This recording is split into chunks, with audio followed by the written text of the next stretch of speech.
बेटे कल high court गया था, उसमें क्या हुआ? हाँ जी हाँ, कल मैं हाई कोर्ट में गया था। मैंने वहां देखा एक फनी केस पति पत्नी का। जज साहब की एंट्री हुई। जज साहब ने एक पति पत्नी को अलाउंस किया। पति पत्नी पेश हुए।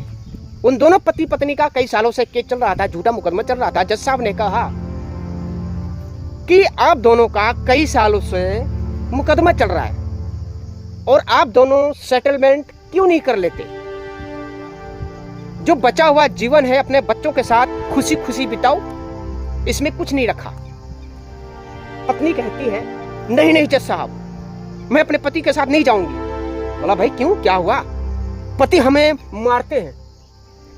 जज साहब पति से कहते हैं कि हाँ भाई तुम अपनी पत्नी को मारते हो? जो पति था बोला नहीं नहीं साहब, मैं अपनी पत्नी को नहीं मारता, हाथ भी नहीं लगाता, मैं बच्चों की कसम खाता हूं। जज साहब सुनकर दंग रह गए।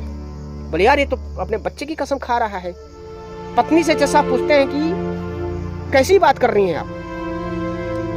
आपका पति आपको मारता है? आपका पति तो बच्चों की कसम खा रहा है। बोला नहीं जज साहब, ये झूठ बोल रहे, ये मारते हैं। बोला ठीक है, ऐसा करो तुम भी कोई कसम खा लो, तुम अपने माँ बाप की कसम खा लो। बोला नहीं नहीं, मैं अपने माँ बाप की कसम नहीं खाऊंगी। जज साहब ने कहा भाई तुम अपने बच्चों की कसम खा लो। पत्नी कहती नहीं नहीं, मैं बच्चों की कसम नहीं खाऊंगी। जज साहब कहते हैं फिर तुम किसकी कसम खाओगी? कैसे साबित करोगे कि पति तुम्हें मारता है? जज साहब ने कहा भाई ठीक है, तुम कोई कसम नहीं खाना चाहती, तुम ऐसा करो तुम अपने पति का ही कसम खा लो। भाई साहब पत्नी की बात सुनकर पूरा कोर्ट हंसने लगे। सच्ची बता रहा हूँ, पूरा कोर्ट हंसने लगे। मैं वहीं था, मेरी भी हंसी, मैं भी अपना हंसी नहीं रोक पाया, मुझे भी हंसी आई।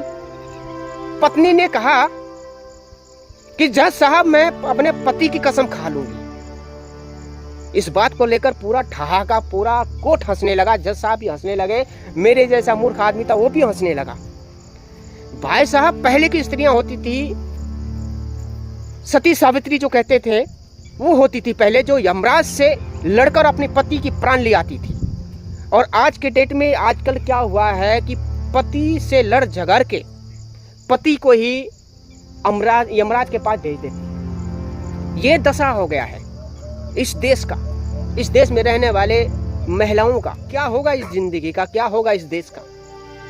बेटी पढ़ाओ बेटी बचाओ अच्छी बात है, लेकिन भाई साहब अब बेटा बचाओ दामाद बचाओ अभियान चलना चाहिए।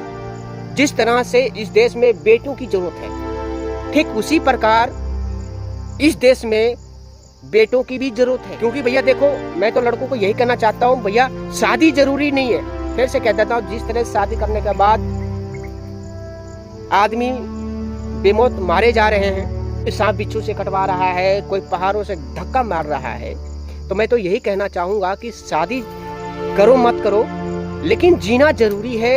ईश्वर का दिया हुआ संसार, इतना सुंदर संसार देखने के लिए, अपने माँ बाप का सेवा करने के लिए, अपने माँ बाप का प्रेम पाने के लिए, अपने भाइयों का प्रेम पाने के लिए जिंदा रहना जरूरी है। शादी जरूरी नहीं है भाई साहब, सच्ची बता रहा हूँ। शादी करोगे ना जाने कौन क्या मिल जाए, कोई भरोसा थोड़ी है। ऐसा नहीं है कि आप सही हो तो हर कोई सही है, ज्यादातर गलत ही है मेरे नजरों में। जिस तरह से डेली न्यूज टीवी अखबार खोलकर देख लीजिए, ये जो आजकल की महिलाएं हैं अपनी ईमानदारी की, वफादारी की परिचय दे रही है। डेली न्यूज अखबार में आ ही रहा है।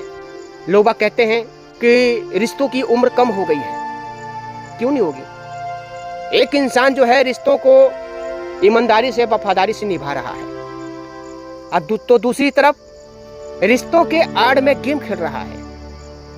रिश्ता कैसे आगे बढ़ेगी? इसलिए अपने घर परिवार का ख्याल रखिए, मस्त रहिए, खुश रहिए। जय श्री राम। जय श्री राम, जय श्री राम।